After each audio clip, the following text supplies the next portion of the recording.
A paz do Senhor mais uma vez para os irmãos, amém? Vamos abrir as nossas Bíblias no livro de Hebreus, capítulo 7 e versículo 7. E a palavra de Deus, ela nos diz: ora, sem contradição alguma, o menor é abençoado pelo maior.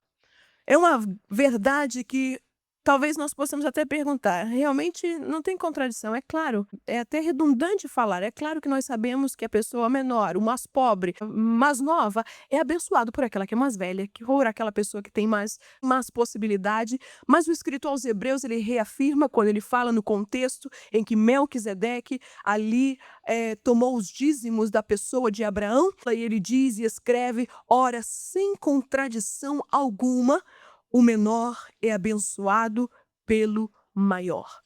E como crentes, nós sabemos que cada um de nós que chegamos até a casa do Senhor, a nossa posição não é de maior, a nossa posição é de menor. Nós sabemos que dentro deste mundo que Deus ele criou, Deus ele colocou o homem, o ser vivente, o ser humano no meio deste mundo para habitar esta terra, porém, nós somos e sempre seremos o menor e Deus, o Criador de todas as coisas, ele sempre será o maior. Por mais que nós estamos vendo o diabo com a sua astúcia de querer tomar o trono de Deus, nós vamos ver que a intenção de Satanás no princípio, como está escrito no livro de Ezequiel e de Isaías, o seu pensamento foi: subirei acima do seu trono. Ou seja, eu vou ser maior do que aquele que é o Todo-Poderoso. Coitado, se enganou muito e com ele levou 1/3 da parte dos anjos que estavam ali. Porém, nós devemos reconhecer em todos os nossos caminhos que sempre será Deus, o Todo-Poderoso, o maior, que sempre abençoará a cada um de nós. Essa verdade nós podemos ver com os nossos filhos, podemos ver com os nossos irmãos. Da mesma forma, nós sabemos e temos a convicção e a certeza de que mesmo que sejamos pequenos, nós temos um Deus grande a quem nós servimos, um Deus que está à nossa frente, um Deus que nos tem abençoado com todas as bênçãos em lugares celestiais. Se nós lemos a Bíblia Sagrada no livro de Salmos, no capítulo 8, o salmista ele faz essa referência ao ser mortal, ao homem vivente, perguntando quem somos nós, quem é o homem mortal, quem éramos nós para que Deus tivesse olhado para nós e tido compaixão de cada um de nós. Nós devemos ter a consciência de que quando nós entramos por essas portas deste santuário, nós chegamos aqui com uma inteira certeza de fé, nós chegamos aqui com convicção, sabemos e entramos aqui com a nossa cabeça erguida, porém sabemos e temos a convicção também de que nós não éramos nada e foi unicamente a graça de Deus que nos alcançou. Foi a graça do nosso Pai que olhou para nós quando nós não tínhamos nada a oferecer a Jesus, nada a oferecer ao Pai, muito pelo contrário. Paulo ele nos indica e nos fala de que nós éramos inimigos de Deus. No entanto, ele olhou para nós com tanta compaixão, sabendo que nós éramos a sua criatura, aquele a quem ele um dia fez naquele jardim tão perfeito, tão com a graça, com a glória de Deus, era a imagem e semelhança de Deus. Eu imagino que Deus ele tinha o gozo e a alegria de todos os dias conversar com Adão no jardim do Éden, saber de que aquele homem tão perfeito que ele fez com as suas próprias mãos, do pó da terra, era criatura sua e tinha sido feito como coroa da sua criação, para dar glória ao nome do Pai, todo o Criador. Aleluia! E ele escreve no seu salmo, Davi ele escreve no Salmo 8, versículo 4 e versículo 5, quem é o homem mortal para que te lembres dele? E o filho do homem para que o visites? Quem somos nós?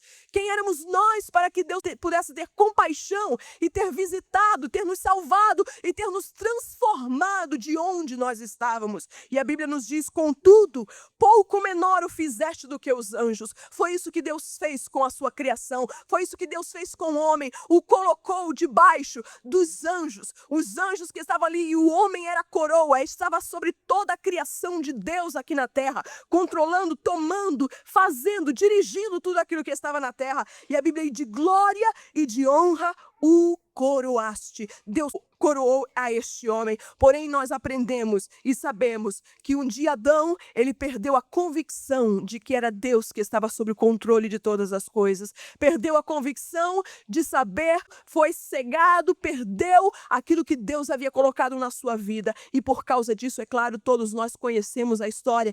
Todos os homens pecaram e ficaram debaixo desta condenação. Porém, a Bíblia nos diz que a graça foi manifestada entre nós, trazendo salvação para as nossas vidas, segundo está em Romanos. Deus, ele estabeleceu que quando Jesus caminhava aqui na terra, uma das coisas que Jesus ele mais fazia era abençoar o povo. Ele sabia que aquele povo que estava ali rodeado, trazendo, talvez alguns com interesse, é verdade, muitos talvez com interesse, querendo pão, querendo a bênção, querendo a cura, querendo a libertação. Porém, Jesus ele não estava medindo esforços, nem Jesus estava medindo ou sabendo ainda que conhecia o seu coração, dizendo, não, eu sei que você está vindo atrás de mim por causa do pão, então a você eu não vou abençoar. Muito pelo contrário, Jesus ele veio e ele abençoou aqueles que o maltratavam, abençoou aqueles que o crucificaram, abençoou aqueles que disseram impropérios contra a sua própria pessoa, abençoou sem nenhuma medida, aleluia, porque o maior, ele tem a responsabilidade e ele tem o poder para poder abençoar o menor.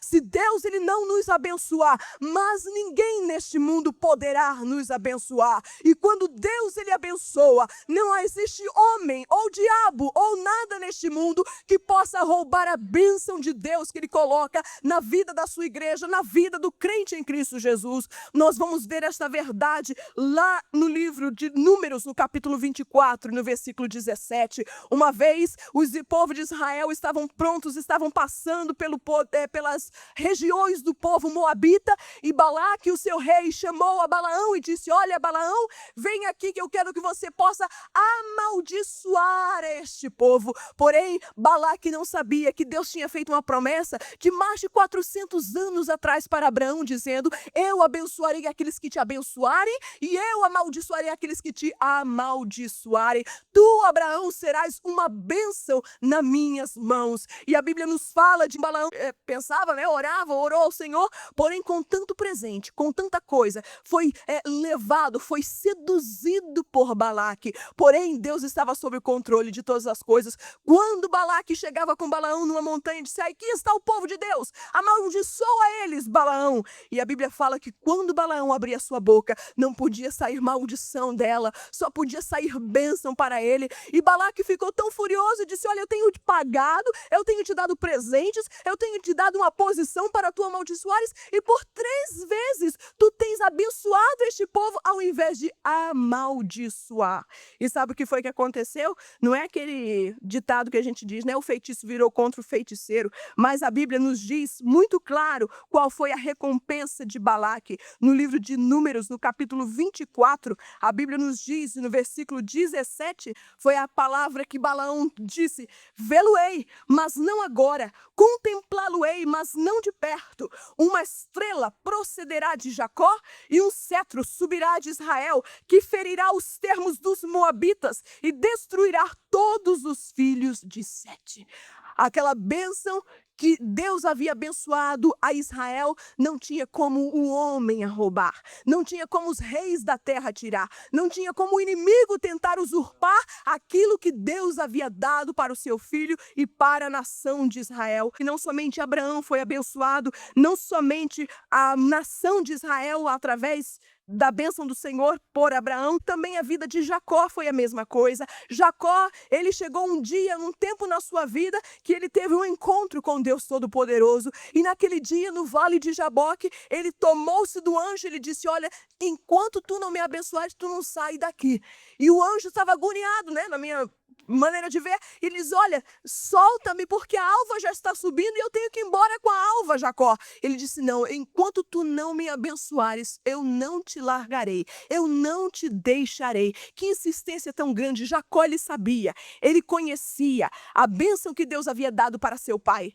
Jacó sabia e conhecia a bênção que havia sido dada para o seu avô, porém, não era uma bênção agora hereditária, ele tinha que possuir a sua própria bênção, ele tinha que possuir a sua própria experiência com Deus. A bênção do irmão é vossa. Nós nos alegramos com a vossa bênção, mas nós queremos a nossa. Deus, ele traz algo especial para cada um de nós. E Jacó, ele teve o seu dia. Jacó teve a sua vez. Jacó teve o dia de ser abençoado. E a Bíblia fala de que ele foi tão abençoado que Deus mudou o seu nome. Aleluia. Não chamarás mais o teu nome Jacó, mas serás chamado de Israel, porque lutaste como um príncipe e prevaleceste, aleluia. Deus, ele tem poder para nos abençoar em todos os momentos. Por que que muitas vezes nós não somos abençoados? Por que que muitas vezes estamos clamando a Deus por uma bênção, bênção, bênção? No Novo Testamento, pessoas que no auge da sua vida tão importante, Deus, ele trouxe uma bênção tão especial para eles. Uma dessas pessoas que me chama muita atenção é a pessoa daquele gadareno, aquela pessoa que não tinha nada, estava completamente fora da sociedade, completamente longe de tudo aquilo que se chamava Deus. A Bíblia fala de que todos os rejeitavam, todas as pessoas passavam longe dele, porém a Bíblia fala de que Deus, no dia que Jesus quis abençoar aquele jovem, não teve maremoto, não teve vento, não teve barco, não teve discípulo, não teve fariseu, não teve saduceu que impediu Jesus de abençoar aquele jovem. E a bênção foi tão grande que ele foi liberto e se tornou um discípulo grande ali naquela área de Decápolis. Por quê? Porque o maior, ele sem contradição nenhuma, ele abençoa o menor. Somos abençoados por nosso Deus, aleluia. Outra pessoa que nós vemos ali tão maravilhosamente abençoado por Deus foi aquele leproso que não tinha nada, aquele leproso que estava fora da casa de Deus, aquele leproso que não podia chegar nem junto dos termos da sua própria casa, não podia nem ver a sua família, estava completamente isolado da sociedade por causa da sua lepra. E é isso que o pecado faz, é isso que a intriga faz, é isso que a contenda faz. Ela afasta os irmãos, ela afasta as vidas, ela afasta-nos da casa do Senhor, afasta-nos da comunhão do Senhor. Que Deus, ele possa nos guardar. E a Bíblia nos fala de que aquele leproso, aleluia, chegando Jesus, passando pelo aquele caminho onde ele estava, a Bíblia fala de que ele começou a gritar. Ele sabia que Jesus, sendo talvez conhecido pela multidão, ou talvez acompanhado por aquela multidão, ele não podia nem sequer chegar perto de Jesus. Ele sabia que ele não podia tocar em Jesus, aleluia. Porém, nós vamos ver que ele começou a gritar e gritar e gritar e dizer Senhor, né? E vendo, prostrou-se no seu rosto, se prostrou sobre a terra e rogou a Jesus dizendo, Senhor, se quiseres, bem podes limpar-me. Aquele jovem sabia do poder maravilhoso que havia na pessoa de Jesus. Aquele jovem talvez havia ouvido dizendo que Jesus havia curado outros leprosos, que Jesus havia curado os cegos e surdos e mudos e paralíticos e talvez ressuscitado a outras pessoas. Aquele jovem sabia que ele poderia ter uma bênção. Ele sabia e reconhecia que aquele ali era o maior. Ele sabia que aquele ali era o grande. Ele sabia que aquele ali era o Deus, era o Rei dos Reis, era aquele que vinha da linhagem de Davi. E a Bíblia fala de que ele começa a clamar, Jesus, se tu quiseres, eu sei que tu podes, Senhor. Não é problema aqui de fé, não é problema aqui de confiança. Eu sei que tu podes fazer, eu sei que tu tens poder para fazer, Senhor, mas será que é da tua vontade, Jesus? É da tua vontade curar-me, Senhor? Olha para a minha condição, Pai amado, agora neste momento, é da tua vontade? Se tu quiseres, Senhor, tu podes tornar-me limpo. E a Bíblia fala que Jesus quebrou todas aquelas leis cerimoniais de que não pode juntar-se junto do leproso, que não pode tocar em leproso, que vai estar imundo até a tarde. Jesus quebrou com tudo aquilo. Jesus chegou junto daquele jovem, colocou as suas mãos sobre a sua cabeça, aleluia, e disse, eu quero ser limpo, aleluia, eu quero abençoar-te, eu quero te dar a bênção. Eu só estava esperando ouvir de ti que tu querias, que tu crês que eu tenho o poder de te abençoar. Eu quero ser limpo, ser liberto desse teu mal, aleluia. E a Bíblia fala que naquela mesma hora, aleluia, aquele jovem foi limpo, aleluia. E ele disse, e logo a lepra se desapareceu dele e disse, vai vai que ninguém diga isso, mas vai, mostra-te. Mostra-te ao sacerdote, mostra aqueles fariseus malignos lá, mostra aqueles que não sabem, não conhecem, aqueles que estão apartados, mostra a eles e oferece pela tua purificação aquilo que Moisés determinou, para que lhe sirva de testemunho, que foi eu que te abençoei, aleluia. Porém, se nós olharmos mais à frente, nós vamos ver aquela mulher adúltera, tomada, beijada em pleno ato de adultério. Talvez aqueles fariseus já havia alguns dias olhando, colocando pessoas para poder olhar e ver aquela mulher, por onde é que ela caminhava, espias para ver aonde ela estava caminhando, e de repente conseguiram, caiu na rede. Oh, que alegria! Olha, irmãos, que coisa triste aqueles fariseus, se alegravam com a desgraça dos outros. Que coisa triste aqueles fariseus que diziam-se ser servos de Deus, conhecedores da lei, e se alegravam com a desgraça das pessoas e das almas. E a Bíblia fala que chegaram, eu imagino, todo contente ao lado de Jesus. Oh, Jesus está aqui, ó. Essa aqui foi tomada em pleno ato de adultério. Na lei de Moisés se diz que é apedreje. E tu, Senhor, o que é que tu vais dizer? E a Bíblia fala que Jesus estava escrevendo na terra e continuou escrevendo na terra. E a Bíblia fala de se aquele que tiver sem pecado, atire a primeira pedra. Aquele que for o maior, o manda-chuva aqui, o maioral aqui, o grande, que não tiver pecado, então lance a primeira pedra. E a Bíblia fala de que um por um saíram todos da presença daquela mulher. Ela ficou sozinha com o mestre, aleluia. Ela ficou sozinha, na posição certa para Jesus abençoá-la. Ela ficou na condição, lembre-se, meu querido, quando Deus ele quer te abençoar, você não precisa de A, nem de B, nem de C. Jesus quer que você fique sozinho na sua presença. Ele quer abençoar você, cara a cara, você com ele. Lembra-se daquele homem da mão mirrada? A Bíblia fala de que ele estava lá, talvez escondido, né? Talvez com um paninho em cima da sua mão mirrada. E Jesus sabia que aquele homem estava com a sua mão seca. Ele estava com a sua mão atrofiada, aquela mão que não podia fazer nada com ela. E Jesus, o que foi que fez? Não disse lá, ó, vamos lá em escondido, vamos lá atrás, ninguém está vendo, vamos orar por você. Não, Jesus não fez isso. Jesus queria abençoar aquele homem e que aquilo fosse de testemunho para todas as gentes. Ele disse, olha, você que está aí com essa mão mirrada, coitado, deve ter ficado vermelho. Ai, meu Deus, descobriram que eu tenho uma mão mirrada. Talvez ninguém nunca tinha pensado, nem visto, nem dado conta de que aquele homem tinha um problema na sua vida. E Jesus, o que foi que fez? Vem aqui para frente. Eu, Senhor, é você mesmo, meu filho. Você que está com essa mão mirrada, essa mão seca, essa vida que está aí sem frutificar, essa vida que está seca, como uma palha seca, que está aí voando de um lado para o outro. Meu filho, vem aqui na frente. Imagine se aquele homem da mão mirrada fosse igual a alguns crentes modernos. Aí eu não vou. Se quiser me abençoar, abençoa aqui, Jesus. Não, aquele homem não. Ele disse, Senhor, eu estou aqui, Senhor. Esta é a minha realidade, Senhor. Essa mão está seca, Jesus. Eu não posso fazer nada com ela, Senhor. Essa mão tem me impedido de trabalhar, tem me impedido de fazer a obra. Oh, Senhor, olha aqui a minha mão seca. E Jesus disse, anda para aqui para frente. Fica aqui na frente de todo mundo, para que todo mundo possa te ver. Aleluia. Eu imagino que aqueles que não sabiam, oh, aquele irmão tem aquela mão seca, ninguém nunca soube. E disse, vem, fica aqui na frente. E a Bíblia, estende a tua mão. Olha só, Jesus não somente chamou ele para frente, lá vem ele. Ele disse, estende a tua mão para frente. Disse, é verdade, Jesus. Tá aqui, Jesus, aquela mão sequinha, talvez raquítica, talvez magra, talvez somente o osso, encolhida, sem poder fazer nada. E Jesus agora toma aquela mão e disse, agora, ser curado desse teu... E na mesma hora eu imagino que aquela mão não somente desatrofiou, abriu, cresceu carne, cresceu pele, cresceu osso, cresceu tudo que tinha que crescer, aleluia. E aquela mão ficou boazinha, igual a outra. Ele disse, Senhor, tá igual, Senhor, tá melhor do que a outra, Senhor. E aquela ali estava novinha, não tinha calo de brick na mão, não tinha nada, estava novinha como Deus tinha feito naquele momento. E Jesus disse, meu filho, vai em paz, não peques mais, aleluia. Olha a boca dos fariseus.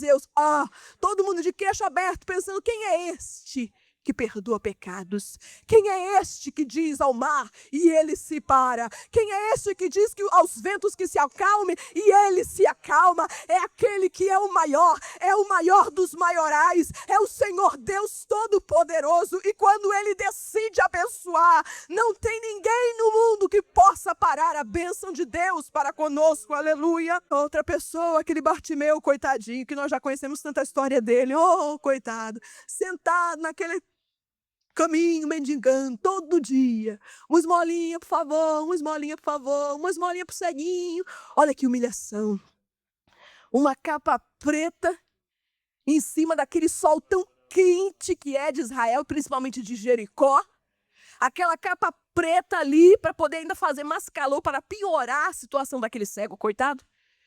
E a Bíblia fala que ele estava à beira do caminho, mendigando. Não tinha mais nada que fazer, coitado, na vida. Muitas vezes nós nos encontramos assim, perdemos a noção da bênção de Deus na nossa vida e começamos a mendigar, quando na casa do Pai há tanta abundância de pão, quando na casa de Deus tem tanto para Ele nos dar. E muitas vezes nos encontramos mendigando, esmolando, pedindo clemência. Estamos quase igual a Igreja Católica, né? Fazendo indulgência, ali penitência para nós mesmos. Não, Deus não precisa disso. Nós não precisamos viver assim. Deus tem abundância. Abundância de pão, abundância de poder, abundância de unção, abundância de tudo para nos abençoar. E aquele homem chega para Jesus e ouve dizer que Jesus estava passando. Quem é? Quem é? Esse movimento todo é Jesus. E ele começa a gritar. Ou ele lembrou-se. Ou talvez ele fosse cego. Mas ele escutava muitas vezes as pessoas dizer. Olha, da raiz de Jessé haverá de se levantar um. Que estará sobre ele o espírito de sabedoria. O espírito de ciência. O espírito de Deus. Aleluia. E ele lembrou-se da profecia. Talvez lembrou-se de tudo aquilo que as pessoas falaram. E ele começou a gritar. Jesus, filho de Davi, aleluia. Não era Jesus qualquer. Por quê? Jesus era um nome comum. Jesus era um nome como Maria, como João. Mas Bartimeu agora toma a liderança e ele reconhece quem é o maior ali naquela multidão. Ele não estava chamando por qualquer Jesusinho que estava... Talvez imagine que tivesse outro Jesus por ali. Outra pessoa com aquele mesmo nome, mas ele agora faz a diferença. Ele disse, Jesus, filho de Davi, aleluia, tem misericórdia de mim. E a Bíblia fala, cala-te cego. E aí é que ele clamava mais. Oh, eu sou cego, mas eu não sou mudo, não. E aclamava mais ainda, filho de Davi, tem misericórdia de mim. E disse, chama o cego. Chama esse que está gritando, aleluia. Eu quero abençoar ele também, aleluia. Oh, Jesus muitas vezes chegava nas cidades. Você sabe o que Jesus fazia? Ele decidia abençoar todo mundo. E ele simplesmente curava todo mundo que estava enfermo naquela cidade. Ele expulsava os demônios de todo mundo que estava oprimido. Você imagina que se isso acontecesse em Fort Lauderdale, que todos os enfermos dos hospitais de Broward General Hospital fossem curados? Porque Jesus decidiu abençoar Fort Lauderdale, que Jesus decidiu abençoar o Brasil, que Jesus decidiu abençoar Luanda, que Jesus decidiu abençoar a Austrália. E assim que Jesus faz. Jesus decidiu, chegou lá em Cafarnaum, chegou lá em Magdala, chegou lá, ali lá no buraco do fim do mundo, estava aquele monte de gente manco, aleijado, oprimido pelo diabo, e Jesus olhava com compaixão, porque ele sabia que eram como ovelhas, que não tinha pastor. Ele sabia que aqueles que se diziam grandes lá na sinagoga, em Jerusalém, aqueles não eram nada, aqueles eram usurpadores, aqueles eram ladrões, aqueles eram aqueles assassinos, maltratores das pessoas, das almas que estavam ali, e Jesus olhava para eles, vocês estão sem pastor. Ou eu tenho o meu pastor, é o pastor Caifás. Ai, coitado, tá sem pastor, aleluia. Jesus sabia e conhecia a verdade dos corações. E Jesus simplesmente chegava e abençoava. E disse, eu vou abençoar hoje. E chegava e orava e tocava todo mundo. Jesus, eu imagino que já não precisava nem tocar em todo mundo. Jesus somente dizia, olha, se é todo mundo limpo. E toda a enfermidade era expulsa no seu próprio nome, aleluia. E aquilo aconteceu com aquele cego. E Jesus disse, eu quero abençoar-te. E Jesus pergunta para ele, o que queres que eu te faça, Bartimeu? Ele disse, Senhor, que eu tenha vista, Jesus. E eu imagino que ele faz as palavras daquele leproso mesmo. Eu sei que tu tens poder para abençoar-me, Jesus. Eu sei que tu tens poder para curar-me, Jesus. Eu já tenho ouvido de ti, Senhor. E Jesus disse, ser curado. Ser curado. Vai em paz. Não peques mais. Aleluia. E a Bíblia fala de que aquele homem saiu contente. Não foi embora para casa. Não foi terminar de juntar o dinheiro que estava lá na beira do caminho. Não foi terminar de ver o que estava acontecendo. Não, a Bíblia fala de que ele juntou-se à multidão que seguia Jesus, saltando, louvando, glorificando o nome de Jesus, porque ele reconheceu e sabia que o maior o tinha abençoado naquele dia, aleluia. Porque, ou Como é que nós não podemos ser abençoados? Por que que muitas vezes nós perdemos a bênção de Deus? Perdemos as bênçãos de Deus muitas vezes por não estarmos no lugar da bênção. Se vocês lembrarem de Esaú e Jacó, a Bíblia fala de que Jacó estava sempre na tenda, junto com a sua mãe, junto com seu pai. Porém, Esaú estava onde? Estava lá no mato, na caça. Mulherengo que só também, tendo esposa, brincando para lá, brincando para o outro, virando a vida. Ele tinha bênção. Por ordem natural, Esaú era para ser o grande patriarca, o que queria dizer Abraão, filho de Abraão, Isaque e Esaú. Porém, ele sempre fugiu do lugar da bênção. Ele sempre se voltou para trás de onde Deus queria ele para ser abençoado. Muitas vezes, quando Deus ele quer nos abençoar, isso não quer dizer que nós vamos ficar num lugar alto, num lugar importante. Não. Muitas vezes, Deus quer te abençoar lá no vale aonde nós estamos passando. Muitas vezes, Deus quer abençoar-nos lá nas cavernas de Adulão, como abençoou a Davi. Muitas vezes, Deus quer nos abençoar nos escombros aonde nós estamos. Porém, é o lugar aonde ele decide nos abençoar. A Bíblia fala de que Esaú sempre negou, sempre fugiu, sempre estava fora dos caminhos. E a Bíblia fala de que Jacó, então, aproveitou a benção. Disse, já que meu irmão não quer, eu agarro a benção agora. E a Bíblia fala de que, de uma forma meia trafulha, foi abençoado por Isaque. E a Bíblia fala que quando Esaú chegou com a caça do seu pai, que havia dito que iria comer e morrer, apesar de não ter morrido no mesmo dia. E chega Esaú, meu pai, aqui está o guisado. Ele disse, quem és, meu filho? Ele disse, eu sou teu filho Esaú. Vim aqui para te dar esse guisado e tu me abençoares. Ele disse, meu filho, alguém já veio. O teu irmão veio primeiro do que você e tomou a benção. Você pode imaginar o desespero de Esaú? Já tinha ficado sem primogenitura. Por quê? Por uma negligência, a vendeu simplesmente por uma carnalidade. Porque estava morrendo de fome, porque não tinha paciência de esperar, ou paciência de fazer a sua própria comida, vendeu a sua primogenitura. Perdeu todos os direitos de ser chamado o patriarca, de tomar toda a herdade, os bens do seu pai, de ficar à frente da família. Ele perdeu tudo isso quando vendeu sua primogenitura. E depois, pela segunda vez agora, ele perde a sua bênção. A bênção que Deus havia dado a Jacó, que era para ser de Esaú, era que ele seria abençoado, que o seu irmão iria servi-lo, que ele ia ter as gorduras da terra, que iria ter as bênçãos da terra, que todos os inimigos iriam vencê-lo, iam ser destruídos por ele, que tudo, as bênçãos todas, que era para Esaú, ficou com Jacó.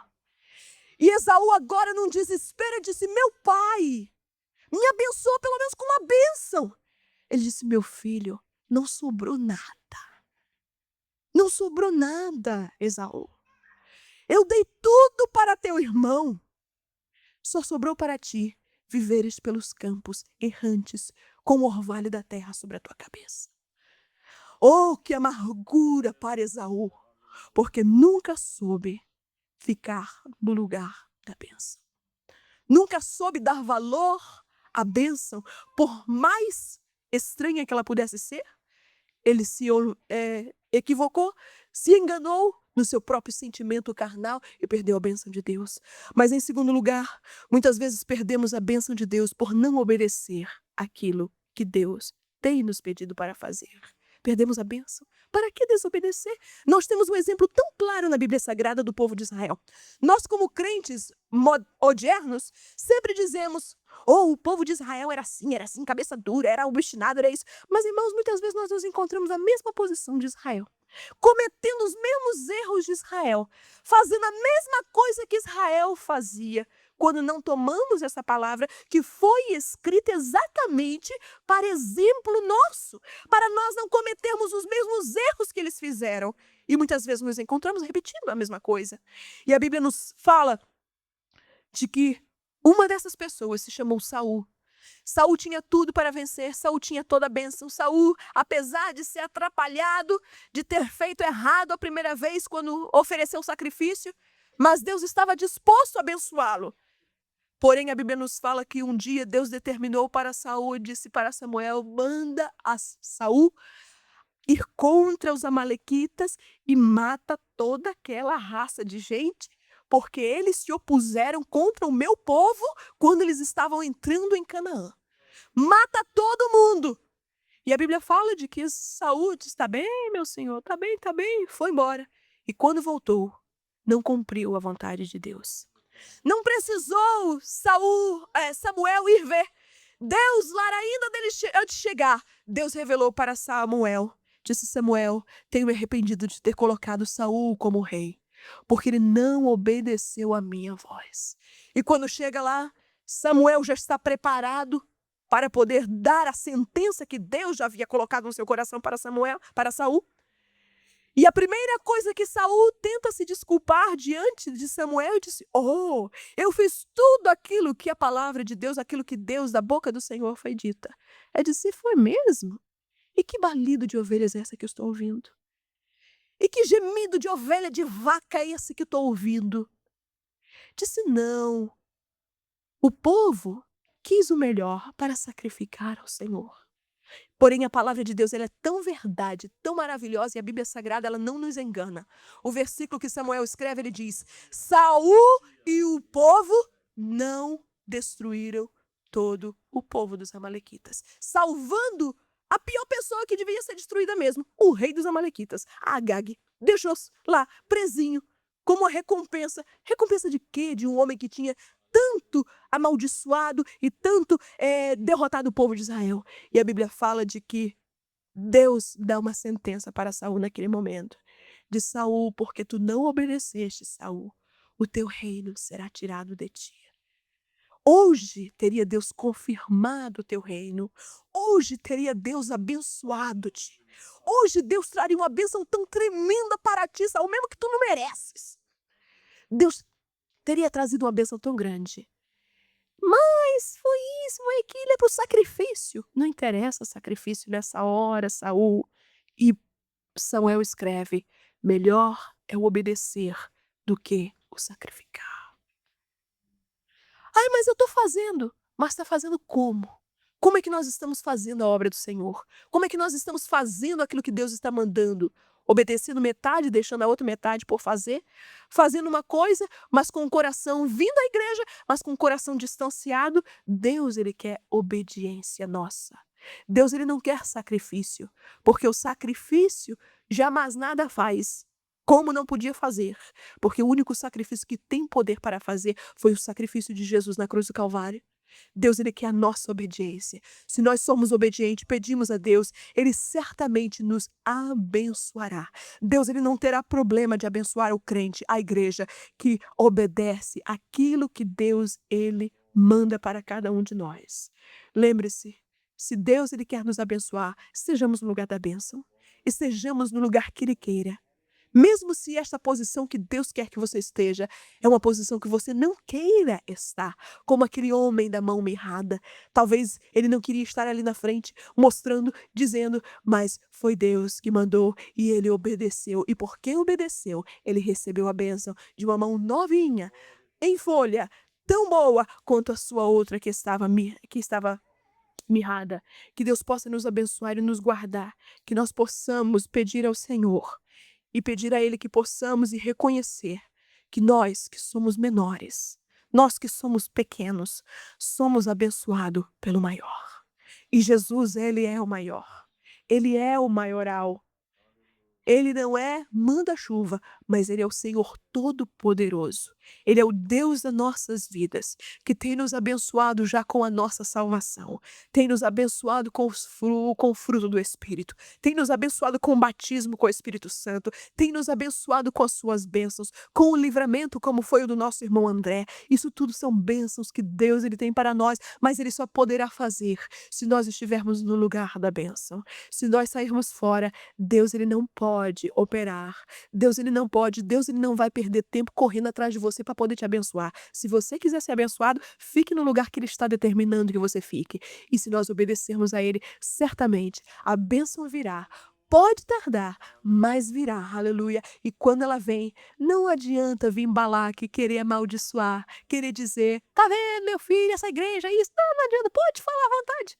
"Ah, esse irmão é isso, aquilo", pode falar à vontade que a bênção está caindo, aleluia. As maldição aí vira o feitiço contra o feiticeiro, vai você, em vez de a maldição dele vir contra nós, aí Jesus abençoa mais. Disse: "Mas o que que passa com isso? Quanto mais eu falo mal, mais é que é abençoado". Claro, quando Deus decide abençoar, não tem ninguém que possa impedir, porque, sem contradição alguma, o menor, nós, Betânia, que somos pequenos, somos abençoados por Ele, que é o maior. Amém? Sem contradição nenhuma, abençoando eu, quem impedirá? Operando eu, quem impedirá? Aleluia. O choro pode durar a noite inteira, mas pela manhã virá alegria. Aleluia. Agora tem que ficar no lugar. Não pode escapar, porque por um minuto a gente perde a bênção, não é? Jacó ficou até ao raiar do dia. Aleluia. A noite inteira.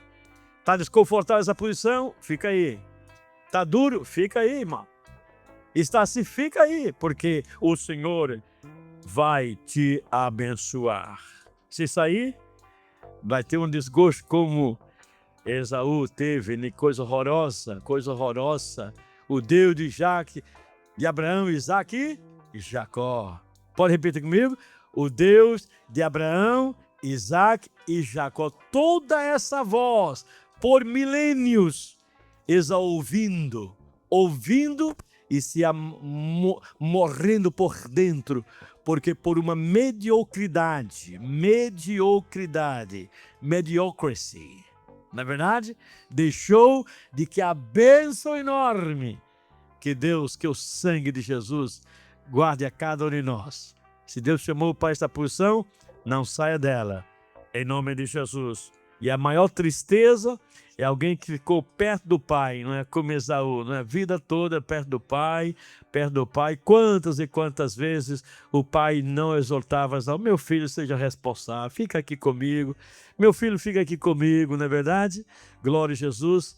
Eu digo a Isaac, quantas vezes exortou seu filho Esaú? Quantas e quantas? Nada, era um irresponsável, né? Não, eu tenho o dedo de ouro, eu tenho meu nome, eu sou membro da Betânia, eu sou amigo do pastor, eu sou isso. Isso não tem valor nenhum, irmão. O valor está na posição da bênção, aleluia. Mas teve um dia decisivo, um dia de quando ele chegou, e diz a Bíblia com letras garrafais, que com lágrimas buscou a sua bênção e não mais encontrou. Por quê? Porque irresponsavelmente Deus tinha chamado para isto, chamado para ali, chamado para uma obra, para o ministério, para uma posição na igreja, para uma função, mas não agradava muito a ele, não é verdade? Talvez ficar ali perto de seu pai, velho já, com a roupa um pouquinho mais já estragada. Não, isso não é minha posição, não. Eu já passei dessa fase, eu prefiro estar lá fora. Eu sou moderno, eu tenho de usufruir de alguma coisa da minha vida. Nada, meu irmão. Fica aos pés do teu pai, em nome de Jesus. Fica aos pés do teu pai. Custe o preço que custar, porque qualquer momento a bênção vai chegar. Em nome de Jesus, para que não aconteça como a desgraça deste homem chamado Esaú. Glória a Jesus. Segure na mão do seu irmão em nome do Senhor. Vamos cantar o hino, corinho que nós sempre cantamos, a melhor a ser amar. Pai Celestial, abençoa teus céus agora, hein, de volta para as suas casas. Guarda cada um de nós depois de estar na tua casa, ouvir a tua palavra tão gloriosa que falaste ao nosso coração, ao meu coração. Ajuda-me mesmo, Senhor, a minha pessoa, teu servo Eronise da Silva, para ficar no lugar da bênção, custe o preço que custar, se arrebente o diabo pelo meio, mas fiquemos ou fique na bênção, a bênção da Betânia, a bênção do Sepangol, a bênção de Austrália, a bênção de Portugal, a bênção de Luanda, a bênção de Porto Ambuí, a bênção que tu tens colocado, que não saiamos, em nome de Jesus. Guarda-nos, Senhor, nesta noite gloriosa, quando tu expressamente falaste ao nosso coração. Guarda cada um de nós, leva-nos em paz, em nome de Jesus, que vive e reina para todos sempre. Amém. Amém. A graça de nosso Senhor Jesus Cristo, o amor de Deus e as multiformes consolações do Espírito Santo seja com toda a amada igreja aqui presente, desde agora e para todos sempre. E a igreja triunfante de Jesus Cristo diz, e a família Betânia diz, e todos aqueles que querem ficar na bênção dizem,